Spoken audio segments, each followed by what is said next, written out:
Hi, and welcome back to Old School. Today we're going to have in class as our teacher, Karen Moon. She's the creator of the Money Organizer.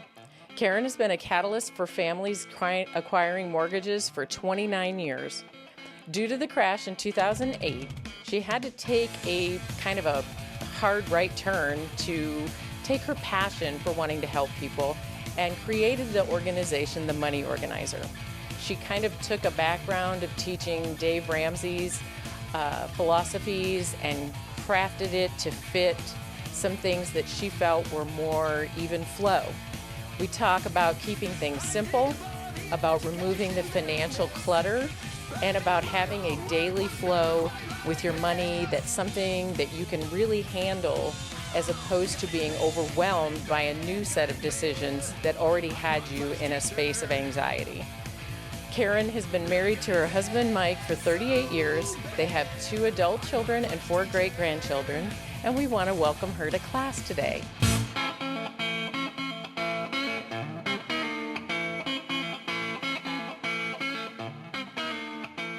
So, welcome, Karen. You're our teacher today at Old School, and I got to meet you because our mutual friend Daniel told me that you would be somebody I need to get to know. And we had a great lunch. We did. And I really liked the thought process that you came from. You were in the mortgage space all those years, and then 2008 happened. What happened in 2008 that kind of changed your trajectory? Well, I think it happened to all of us, but I don't think anybody missed that boat. But basically, it was a financial crisis. And so being in the mortgage industry, I was at work one day, and they just shut us down at 5 o'clock, right? They came in, the receptionist knocked on my door and said, "We're done." And I'm like, "I got more work to do." I'm like, "I'm not done." And she's like, "No, we're done." They closed our doors. So I've never had anything like that happen in my life. It was life-changing. It was like worse than a death in a family. Wow. It was so crazy. I didn't even realize that that's how, I got it that it was dramatic, and I was fortunate enough, literally 2 weeks before that in August, because that happened right around August, Right? September. It was actually the 17th on a Wednesday. We had refinanced. I was still married at the time. We had refinanced Oh, and you already to like closed? 5 1/4, and we had closed. But then all hell breaks loose. I didn't realize it was like that. It was very sudden, and it had been happening, in the industry. So it was almost like there was a list. You could go on to see if you were on the list of imploding. It was an imploding list. And I actually had a client telling me, like, "You guys are on the list." I'm like, no. Like, our boss literally that Saturday said, "We're fine, nothing to worry about." Well, now that's a red flag when your boss is you might want to start packing. So literally I called my husband. I said, "You got to come get me." Like, we had to pack everything we had out of our offices, which I'd been there like 6, 7 years. I went and got all our folders of clients that we're going to fund and close the next day that we're now not going to be able to fund and record on their homes. And I got on the phone and called everybody I knew that was still working and moved files. I called the clients, told them what happened, and I had to move files. So just that whole experience was pretty traumatic. The next couple months of finding I was able to go into another shop right away, and I kept going. Like, I kept working. But what I experienced in 2008 was really it was like being a therapist for a year. Of people calling, "What do I do? Should I let my house go?" Because then the short selling, the foreclosing, walking away from homes, and that was 2008. So I just started going, what? It was like a depressing year financially. I have a quick question, so I don't forget, because I'm old and I'll forget. What was the line of demarcation? What made you an imploding and some of these other shops that you handed the files to not? We were with Great Southwest Mortgage, and they were backed by First Magnus, and I think they were backed by, I want to say, like one of the big Wall Street guys. Okay. And I'm not sure what finally went down. They were obviously on that Saturday when he sent out that memo, like, no, we'll be okay, they thought they had worked out a deal. But it was such a crisis with Wall Street and everything going on in banking that they pulled out whatever was going on in the backside. Wow. Other company, I mean, a lot of them went down. I mean, they were imploding all over. So I think I had more jobs in 1 year because of just going from one lender to another. I actually went to Wells Fargo for a while because thinking, oh, need to go to a banker bank, you know. And then that And that was was a horrible experience. I That was was the gonna worst say. 6 months of my life. I like literally called my husband. I'm like, okay, I'm out. I'm just walking out. So yeah, I had many different jobs, but I survived. You know, a lot of small bankers made it a little bit through that time. But yeah, so I'm like, what just happened? Like everyone I talked to, past clients were calling and trying to make big decisions, right? About should I leave my house and I'm like, this is crazy. Like we're a very rich country, and what just happened? So it just kind of put me on this new venture of trying to understand, is there a way that is just the little guy that we could have survived, you know, Right. been better with our money or maybe had more money. Like I think a lot of people, if they would have just hunkered down and made their payments, they would have been fine because everything what comes down comes back up. Right. I just think it's that panic, that fear, you Sure. know, that Like with because COVID, everybody because ran and got toilet paper, and that wasn't even one of the symptoms. I think we take the right, first bit of information and freak yeah. out. Yeah. And, you know, of course, prices of homes were dropping like rocks. You know, like you might have had a $300,000 house and now it was 100,000. You know, like so it was a reality. But again, they still just had a payment they could afford. Now, other people were losing jobs, of course, you know, depending on the industry and stuff. But anyways, long story short, I stayed in the mortgage business. I survived it. I found a great company by the end of 2008, and then I stayed there another, you know, then I was kind of back in the game. Because 2009, I think, was one of my best years. Oh, wow. So that was interesting to live through my worst year and then come right out of it into my best year.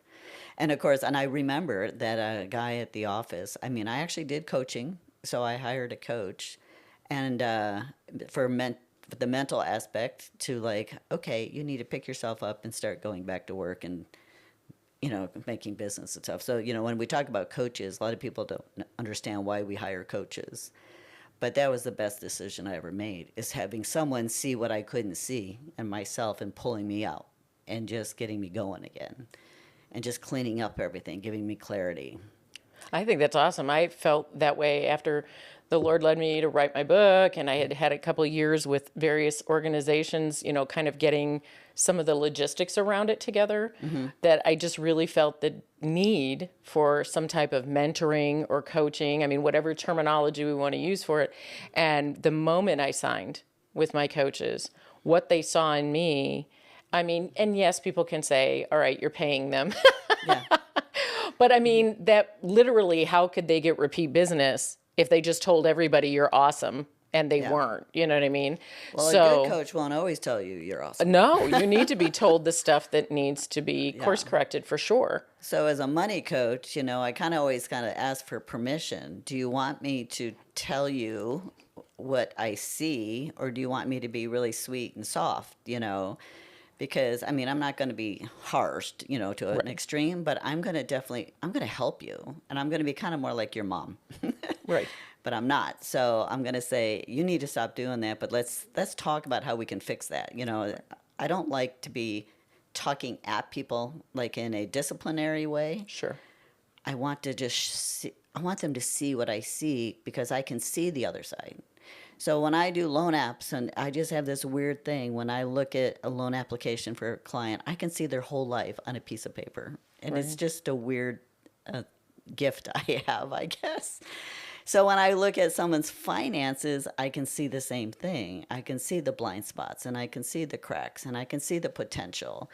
And I want to share that with them. Like, if we just do this, if you'll work with me, I, I can help you become who you want to be. I can help you become what you don't see it in your life right now, you know. So usually people have pain around money, or there's just something else they want in life.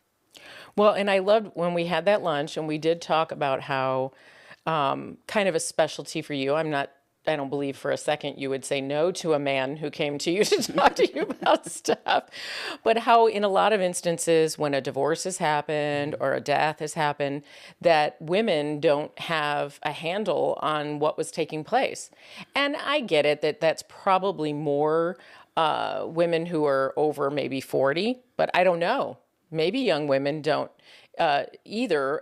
I guess it comes down to whoever's in charge of the finances at the house. So this could happen to a man as well as it could happen to a woman. But just not having any idea, like, what's the name of our mortgage company? What are the details of, our electric company, or where is the car loan out of, and all of that good stuff. And not because somebody was being manipulative or vindictive or whatever, just there's always in a dynamic, in a relationship, somebody that's a little bit better their wheelhouse.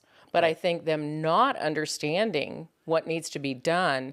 I'm divorced and my daughter lives with me. So because I travel and stuff, and there hasn't been an airplane accident, death, in ages, but I'm just saying, yes, for whatever reason, it spurs me on to remind her where all my passwords are, where all the items are that she would need to go take care of, where to go get my life insurance policy, just stuff like that.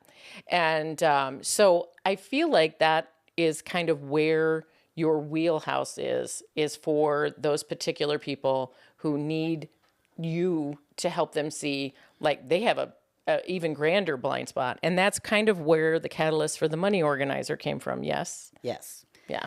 And, and I think with women, or just, even if it's just not women, it's this day-to-day doing money.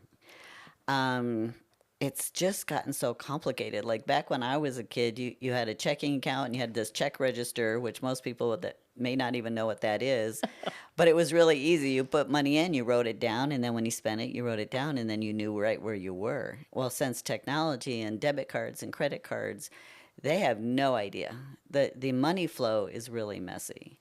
But again, with relationships and just in general, I think if we can help them organize the day to day and take some of the clutter out of their lives, then there's more clarity. And the clarity, then you can pass that on to whoever's there, right? Right. And that helps them because we don't really want to leave a mess for our families. And the stress involved enough, usually in those life events, is enough. Yeah.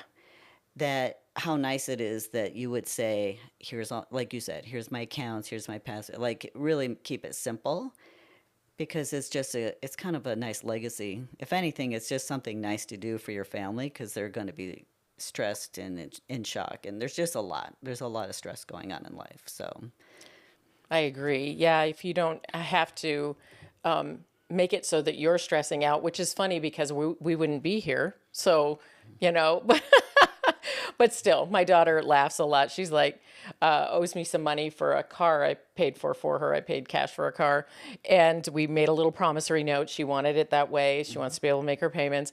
And when I'm sitting talking to her about what would happen if anything happened to me, she's like, so I wouldn't have to make those payments anymore. And I'm like, hey, looking forward to my demise, are you? Oh, yeah.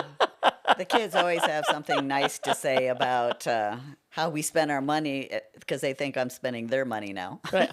No, my daughter actually so awesome. I love this.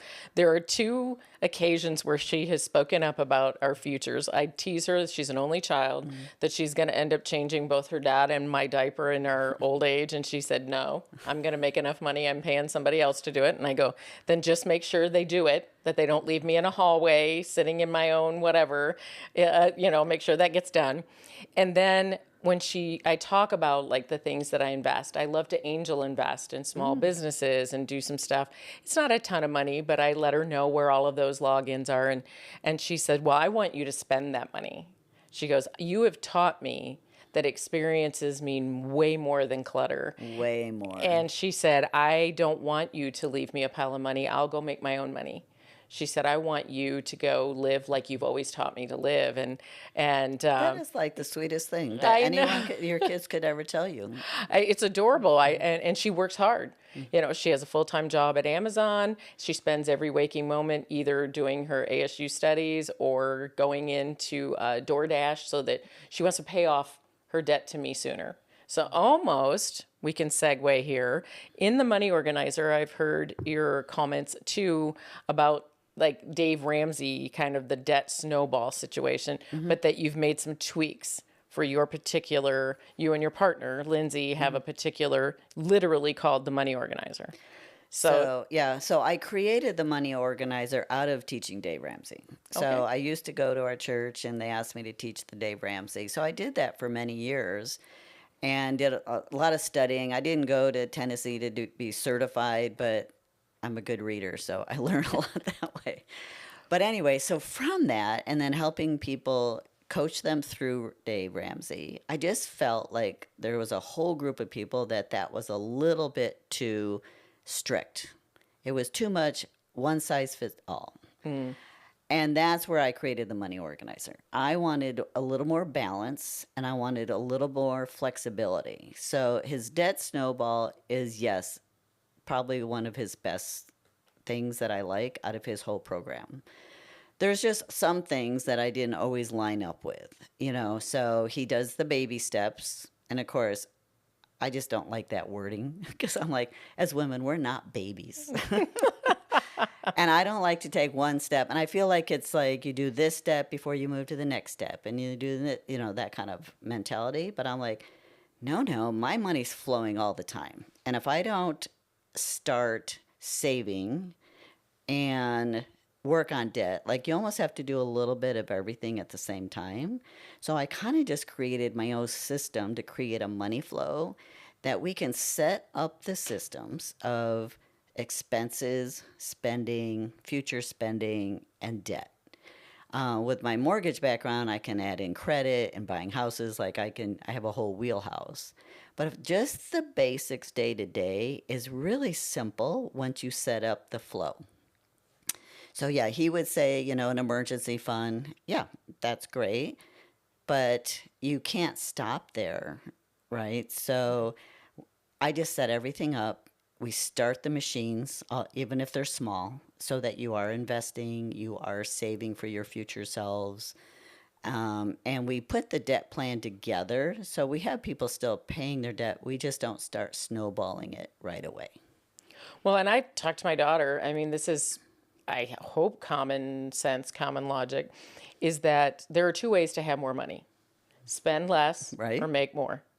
And if you have debt that's at high percentages, there comes a time, and this is where I'm sure you come into play too, that yes, debt snowballing or maybe moving it to a place where the percentage is less so that, you know, I mean, because if you go invest and you're only making 8%, but you've got 13% or up to 30% As I say, worth of most debt of them over are here. almost, the average is now almost 30%. Yes, then you're taking one step forward and three steps back. Yeah. So it is better to maybe handle that. But you're right.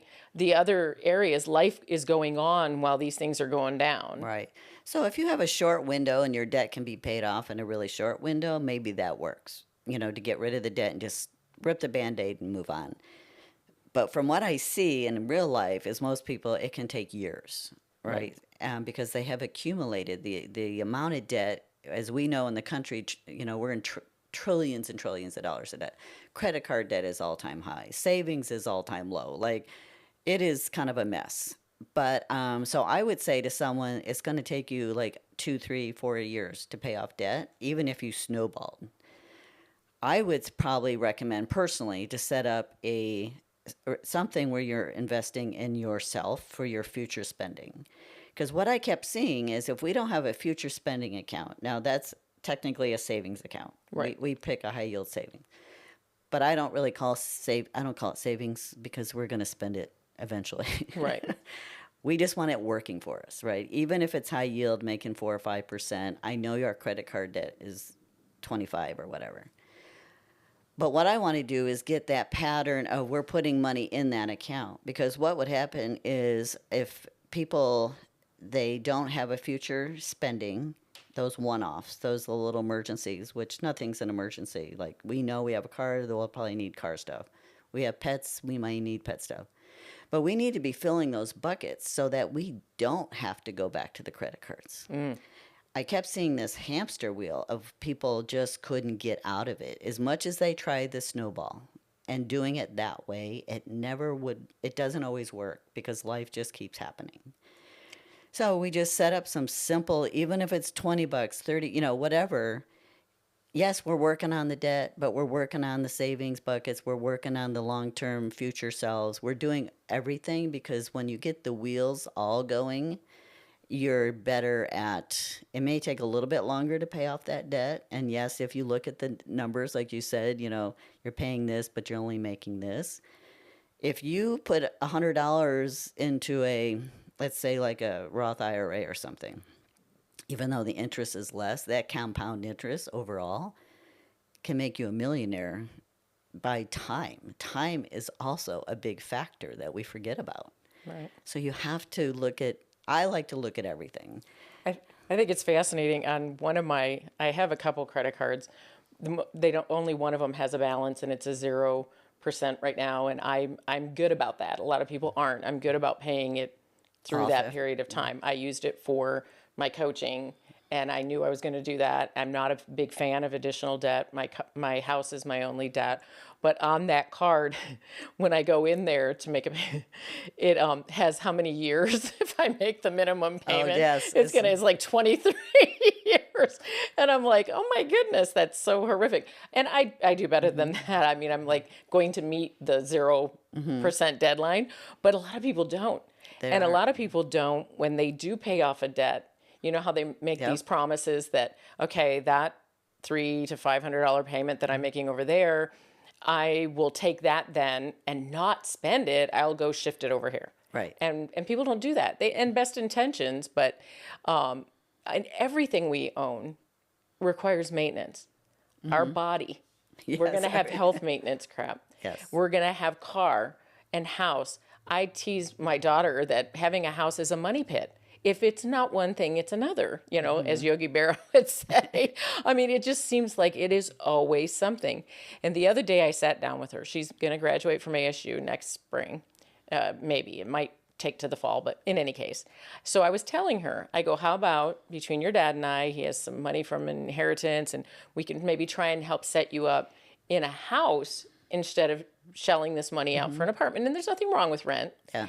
Well, she was hilarious, so logical. She said, Mom, I watch you. She goes, I don't want to own a house. She goes, I would barely get into it. And she goes, yay, but then what about if the air conditioner goes down or this breaks or that breaks? She goes, I wouldn't have anything for that.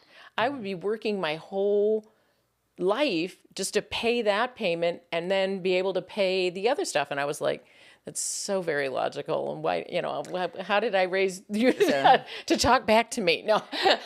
So that's why, we created some trackers, and that's my favorite. Actually, it's everyone's favorite once we get to that point. And it's our future spending tracker. Okay.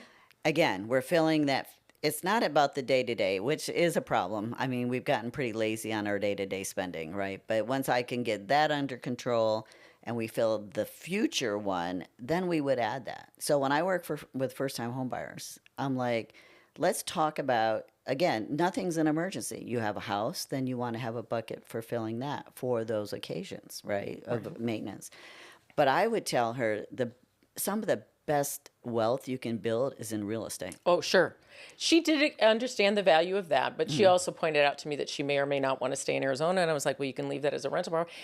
We went around and around, but she did have excellent well, she's got thought into it. Yes. She'd put her brain into it as opposed to just flippantly saying, I don't want somebody to help me or whatever. She gets that putting money into rent is, doesn't give her an asset. Right. Yes. Right. Giving somebody else's asset value. Yeah.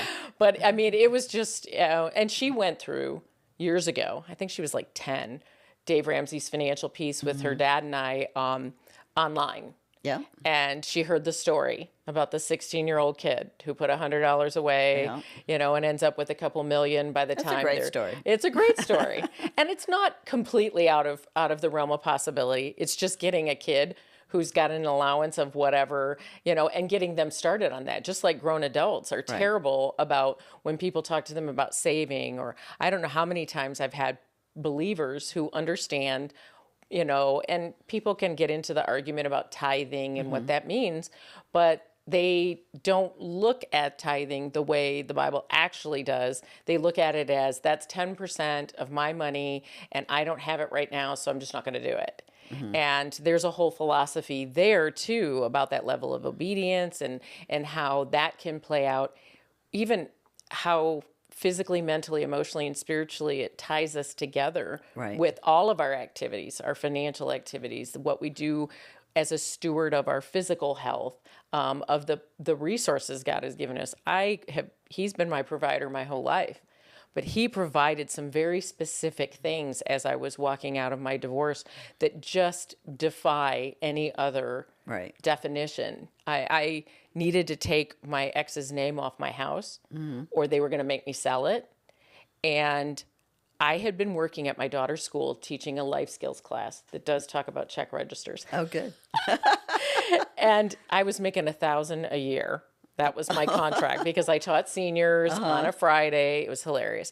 Anyway, he took my very first pay stub at my now CPA firm that I work for and called that 2 years worth of work plus that pay stub and got my mortgage refinanced down to 3.25%. Oh, wow. And cashed out a little so that I was okay for a couple of things that I already knew were coming up that little bucket.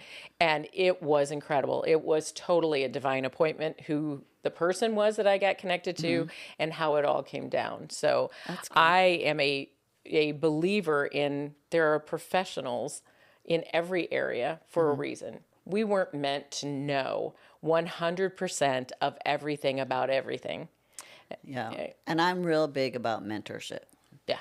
And I talk about that. Like when growing up, I never felt like I had enough women mentors in my life. And my mom died when I was in my early 20s. I know she had tons of wisdom when I was in my teens, but I didn't really want to listen to her at that point.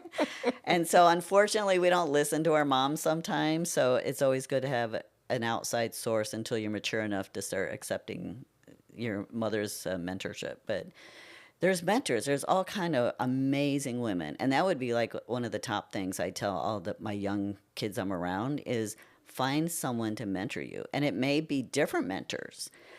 Because like you said, the wheel of life thing, you might need a spiritual mentor. You might need a money mentor. You might need a business mentor.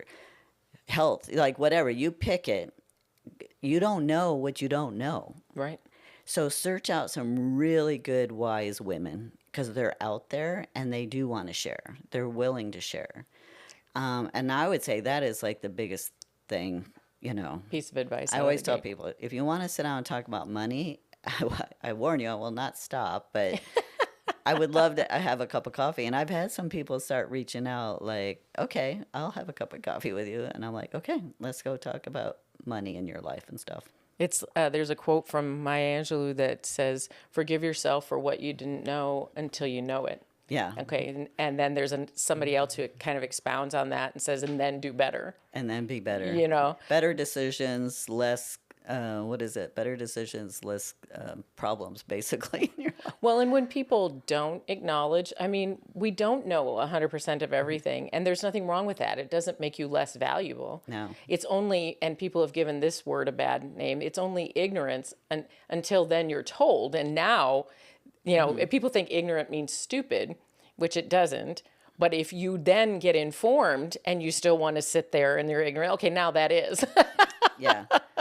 Now you're just being stubborn you're being or lazy or, there's a whole list of things there. But the other thing with the money, the day-to-day money and kind of what I was thinking about is when you get more into spirituality kind of conversations. I just really feel that a lot of women have a lot of stress behind money. And I know my mom actually had a lot of stress because she was the bill payer. And she never talked about it, but I learned it later after she had passed away. And I thought, well, that's sad, right? That we have so much stress. But I wonder if it's holding us back from finding our true purpose in life. Mm. Because when you have so much clutter in your life, whether it's mentally, your finances, whatever that clutter is for you, when you can get that clear, for some reason, it just seems to open up everything that you can start doing what you really want to do. And I think God finds you to give you, to show you your purpose. Yeah. But if you're bogged down with stress and just, again, just the clutter, you can't think right. You don't. And I always think that's the enemy's plan, is to keep us busy in the world, keep us in bondage with And debt. focused on ourselves. And all those things, but the bondage of debt and not, just money and all that. That stress is holding so many women back from just really cool things. And that makes me sad. So I love that when I coach someone, they'll say, I have such more peace of mind. Then I know that things will start happening because they'll have the freedom to start thinking and doing. Yeah, going past what is like currently the Yeah. U-Haul of worry and anxiety that you're hauling along with you. Yeah. Exactly. Because if they just learn some simple things, whether they do Ramsey or whatever, right? When you do that and you get clarity, then you can move on. You can just start doing some really neat things. Yeah. Yeah. I follow the Minimalists. I don't know if yeah. you've ever seen that. Those guys are a hoot, actually. And there's a lady they had on who I follow as well, and it's terrible. I don't remember her name, but she puts they're memes, but I hate to say it like that because people take memes as like jokes or not really serious. Yeah. But she talks about that, and they all talk about the minute you start releasing some stuff, because every single thing we own requires maintenance. Yeah. If we have 10,000 outfits, they need to be laundered. They may need to be repaired. I mean, every single thing. Yeah. Like your appliances in your kitchen, your house, your pool. Oh, this past year I've had so many pool expenses. It's ridiculous. Right. So all of those things just weigh on you as to, okay, now how am I going to get the money for that? And that lovely little credit card that got introduced where it doesn't feel like you're spending actual money. I see how people can get sucked into that trap. And it's really feels impossible to get out of. And that's why I liked our conversation about, when somebody is suddenly thrust into the position of handling the finances from divorce or being widowed or whatever it might be, being able to have some clarity of purpose, even if it's not quite outside of something bigger than yourself in the beginning. Right. Let's start here and get the clarity. And then it can become that. Then it can become where you feel like you don't have to think about yourself and your possessions 24/7. It can become such a freeing thing to not have to think about those things. And especially if you're making good choices, physically even. We can spend more money because we make bad physical choices because now outside of our health insurance, we've got, bigger problems. Right. So I think that's awesome. And I think, there's always room to kind of take what we feel as a lifestyle and put those components together. I have been keto for many years, and I've started moving towards a carnivore situation. And this one guy, Ken Berry, talked about this spectrum.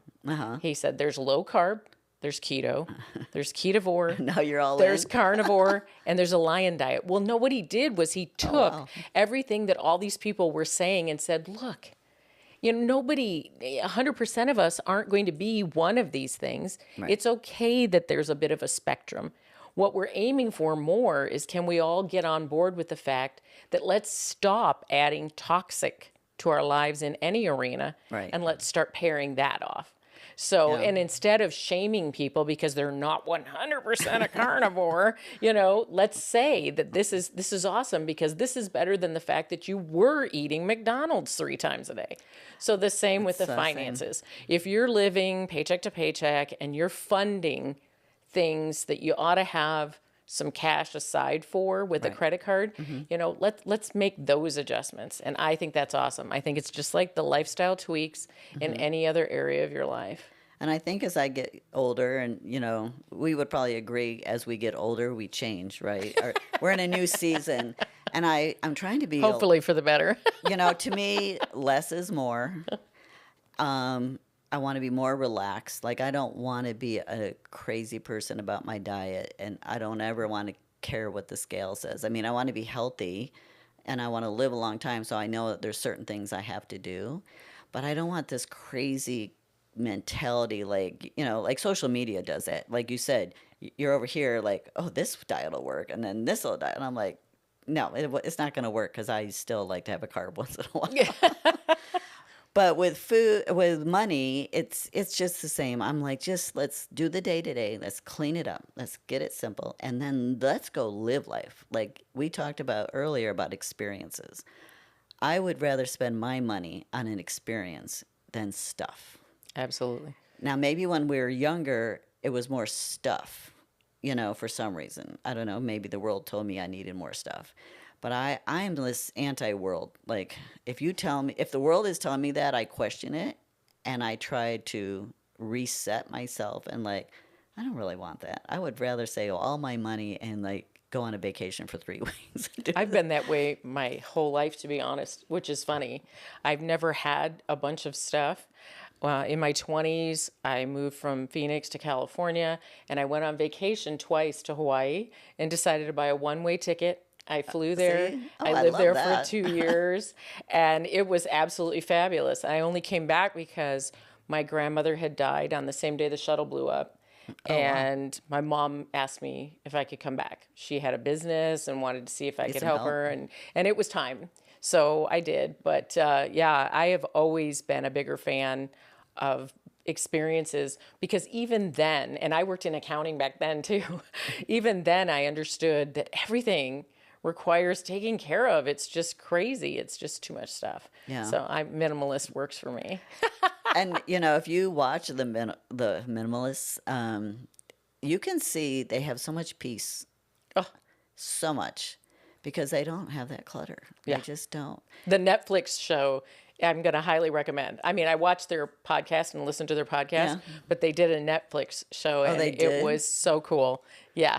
Just really. watching those kind of makes you feel relaxed. Makes you feel more at peace.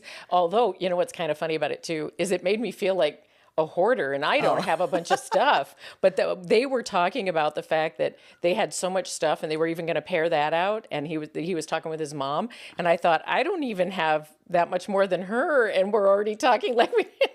Wow. So, but And I'm probably not a minimalist, but I like the feelings, and I have started a little bit, and probably just to help my kids, because I know if I were to die tomorrow, my daughter would come and just throw everything away. She wouldn't even ask, like, this or that or this or that. And she's not like, no, get rid of it all. So I know the value of what I have, thinking I was going to save it for them kind of stuff. I've already started unloading some of the things I've saved of their clothes when they were little, and they're like, "What do you quit bringing me this junk over?" I'm like, "It was yours when you were 3." So they could not care less. And when I think back on it, neither could I. Yeah. Neither could I. My mom had these storage spaces she kept paying for, and she fell into a different financial situation and stopped paying for them. And I was moving around the world. I think I was living in Hawaii at the time that she lost the space. Well, there were 2 hope chests back in the day when you had hope chests Yep. that were mine in there with all these my baby pictures, my baby book, my Girl Scout badges, all that stuff. And my brothers, all their stuff was in there too. And everybody got upset with her. And I'm like, well, what were any of us doing to help her pay to Right. store more crap? You know what I mean? I go, I can't get mad at her for that. But I have one picture of myself when I was 5, and that's literally it, post or Really? pre-20s. So, and it's not in the cloud anywhere. no, because there wasn't a cloud. The only clouds back then brought rain. So, but anyway, yeah, I think definitely being able to have clarity, keeping it, the old adage, KISS, keep it simple, stupid, just not making things more complicated than they need to be, Right. but also being able to see or let somebody else help you see what you don't know. Yeah, because I'm a big educator, so I really want women to learn. And some of them don't want to. I understand a lot of my 30-year-olds, they make enough decisions in one day. At the end of the day, they don't even want to, what's for dinner. They're at the point like, I don't care. They're tired of making decisions. Right. So when we work with women that have this kind of, they just don't want to make decisions, we try to make it really simple for them. So it's pretty auto once we get it going, because they have so much raising. The world has gotten a little more complicated, and they're working and growing businesses, and they're becoming entrepreneurs, and they have 2 kids, and they want to do sports. And then if you get into the later, in your 50s, and then that's a whole different dynamic, right? Because these women are going into retirement, and now they think their clocks are changing. So again, just keep the money. Let's look at it. Let's see where you're at. Let's see where you're at mentally, mindset, goals, and let's put them all together. Because I just don't do, here's your budget. I'm not a budget in the box. I'm like, no, this is about you, and the money is going to fit into you, and so that you can have income in retirement. And that's why I love Daniel, because he's about our future selves. Right. And a lot of times as women, we don't think about our future selves and how to take care of us today for our future. And that's another thing I really stress, depending where they're at. Like you said, once they have become widows or get divorced, they didn't plan for their future selves. Well, and may not have even been planning that in their marriage. One thing Daniel said that I thought was really awesome was that most people think they need a pile of money to retire when you don't, because I don't have a pile of money. He said, you just need an income stream. You need an income stream. And so that can come from multiple sources. That can come from Social Security if there's going to be any around, but it can come from other things that 61, which is my age, is not too late to do. So I love the combination of the information I've received from him, the information I've received from you, and I would love for everyone, I will make sure that all of those connections are in our show notes and that they're able to reach out to you and, Absolutely. and have that, even if it's virtual, have that cup of coffee. Yeah. Now, one of the ways that I end every episode is I ask people for their nugget. The one thing they wish that either someone had told them or that they had discovered sooner. I knew you were going to ask this. And I didn't sleep at all last night because I'm like, I have too much ADHD that I cannot pick one thing in my life. And I don't know if I have that much wisdom. I look back at my life and I don't know if I would have changed it. And it wasn't always pretty. I made a lot of mistakes, but it has made me who I am today.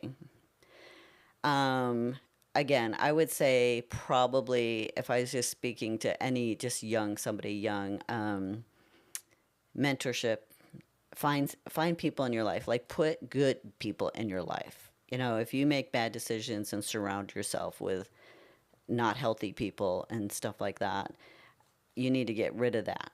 And you need to find, because there's some amazing, and if I'm talking just women, there's amazing other women that you should have mentorship, And it's not that men aren't good mentors all the time, because they have a lot of wisdom too, but there's just something different about having other women in our lives. That, I just feel like, because I've worked around men my whole career, and I wish I would have had some women in my life, in my career and stuff like that.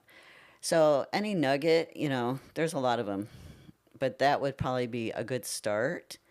Have a growth mindset, and just there's so much really cool things in the world. Don't settle. Don't settle for mediocrity. If I can Mediocrity. Say that. And so yeah, I don't have a golden. There's so many things I would tell somebody. So find a mentor that will share all that too, and eat more protein. Absolutely. Nobody told me about that. We ate a lot of carbs growing up. Oh, I've had the gamut of little nuggets. One lady who had been recently divorced said she wished she understood compound interest better. Oh. So it was, everybody has something, and the more mature we get, the more nuggets we probably could come up with. Yeah. But I think that's awesome, especially in a day and age where social media has people believing that they need hundreds of thousands of followers. Mm-hmm. But the reality is you don't know any of those people. No. You do not personally know any of those people, and they don't personally know you. And they talk about how, a lot of people talk about how in life, as you move along, if you have a couple people who are with you for the long haul as friends and in your circle, that's more than enough. Because once you start getting out there with too many people, those disparate opinions and those disparate thought processes about whether what you're doing is right or not become more of an entanglement and more of a deterrent than they are uplifting. Because people as humans a lot of times think that there's only one batch of beautiful out there, if you will. Like you walk up to a group of women, there's 5 of them, and you say, hey, you look really beautiful today. There's a couple that in their mind are going, well, what about me? Yeah. You know what I mean? Yeah. You know, there's enough beautiful for all of us. Yeah. There's enough growth. There's enough, you know, learning and inspiration for all of us. There's no shortage of space for that. So I think that mentorship is an incredible nugget, and I agree. I think people finding that early on. And social media, again, is not healthy, I don't think. And it's always good to have great friends. You know, some women are more blessed with friendships than others, you know. But sometimes a friend will be a little too soft. That you really want someone a little bit on the outside when you really are trying to grow in a certain area, because your friends might say, "Oh, that's a great outfit," and it may not be, you know, because they're going to be kind. So find someone who's in the. If you're trying to have a look, have somebody say, "No, that's not a good look on you. Yeah, you need to do this one." Well, yeah, you definitely want truth. It doesn't need to be truth. Malicious, but it can be, you know, you can do, there's definitely grace in truth. There is. For sure. And seek a lot of truth in today's world. Yeah, absolutely. There is absolute truth. Well, I got to tell you, this is awesome. I mean, when we sat down and had lunch, I knew that there was more about what your passion was and where you wanted to head with that. And I think it sounds awesome. I think having that purpose beyond yourself, that you're willing to be that mentor or that coach and get that information out there is definitely valuable to my audience, but valuable in general. And I would absolutely love to promote you guys' website, and all of that will be in the show notes so that people can reach out to you and get that connection, because I think it would be incredible. Yeah, and I encourage anyone just to book a call, because we can just have a chat. And maybe we're not the perfect fit for you if you want actual coaching, but I will definitely share, you know, what I can help anybody with. So and what can that hurt? How can anything like that hurt? Especially if you're not charging for that initial kind of a Zoom consult and I may call. be able to connect you, because I love to connect people.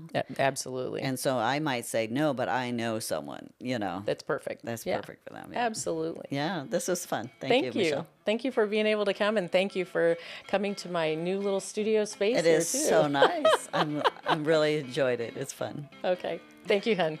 I want to thank you all for coming to class today. Karen has given us such great information, and all of her contact information will be in the show notes. So you can reach out and get that free consult call, or you can go to her website and kind of see what her process is. And we'll make sure that you have all those connections. I'd also like you to invite you to go to your favorite platform, rate, review, download, subscribe. Do whatever you have to do to help us move this along and move the meter and make us more searchable.